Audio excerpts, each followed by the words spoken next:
Cargo ship की छत पर हेलीकॉप्टर से बेखौफ बंदूकों के साथ उतरते ये वीडियो शिप हाईजैकिंग का है, जिसे विद्रोहियों ने शेयर करते हुए दुनिया भर को चुनौती दे दी है। इनकी वजह से दुनिया भर में व्यापार प्रभावित हो रहा है। स्पॉटलाइट में जानेंगे इनका प्रभाव, बढ़ती हाईजैकिंग, दुनिया पर खतरा और समाधान के बारे में। नवंबर के अंत में हूती विद्रोहियों ने एक कार कैरियर गैलेक्सी लीडर को रेड सी में हाईजैक कर लिया था। विद्रोहियों ने हाईजैकिंग का वीडियो बनाया और इसकी जिम्मेदारी ली और कहा कि जहाज इजरायल का है। हालांकि इजरायल ने इससे इनकार कर दिया। बाद में पता चला कि मालवाहक जहाज तुर्की से भारत आ रहा था। पिछले हफ्ते लाल सागर में सोमाली समुद्री लुटेरों ने भी 2 कार्गो शिप हाईजैक किए थे।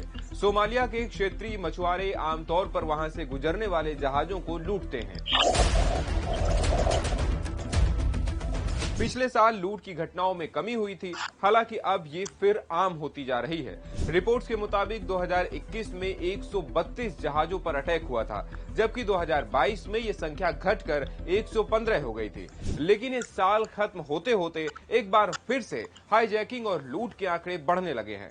रिपोर्ट्स की माने तो कुछ समय से शांत रहे ईरान समर्थित हूती विद्रोही अक्टूबर में फिर से एक्टिव हो गए। विद्रोहियों का कहना है कि वो उन शिप्स को निशाना बना रहे हैं जो इजरायल की ओर जाते हैं। दरअसल इजरायल हमास युद्ध के चलते हूती विद्रोहियों ने इजरायल के खिलाफ मोर्चा खोला है और हमास के साथ खड़े हैं। हालांकि सिर्फ इजरायली कार्गो शिप्स पर हमला करने की बात पर दुनिया विश्वास नहीं कर पा रही है। ये हमले उस वक्त होते हैं जब कार्गो शिप स्वेज नहर से होकर रेड सी यानी लाल सागर से गुजरती हैं। रिपोर्ट्स के मुताबिक हर साल करीब 17,000 मालवाहक जहाज स्वेज नहर से गुजरते हैं और इनसे करीब $1 ट्रिलियन यानी 83,29,000 करोड़ रुपए का व्यापार होता है, जो कुल वैश्विक व्यापार का 12% है। यूरोपीय देशों के साथ व्यापार के लिए ये सबसे किफायती रास्ता है, लेकिन बढ़ते खतरों की वजह से कई शिपिंग कंपनियां जहाजों का रास्ता बदल रही हैं और अफ्रीका के केप ऑफ गुड होप का रुख कर रही हैं। हालांकि लाल सागर की तुलना में ये काफी लंबा रास्ता है, जहां एक और लाल सागर रूट से किसी शिप को नीदरलैंड से ताइवान पहुंचने में 18,520 किलोमीटर यानी करीब 26 दिन का सफर तय करना पड़ता है।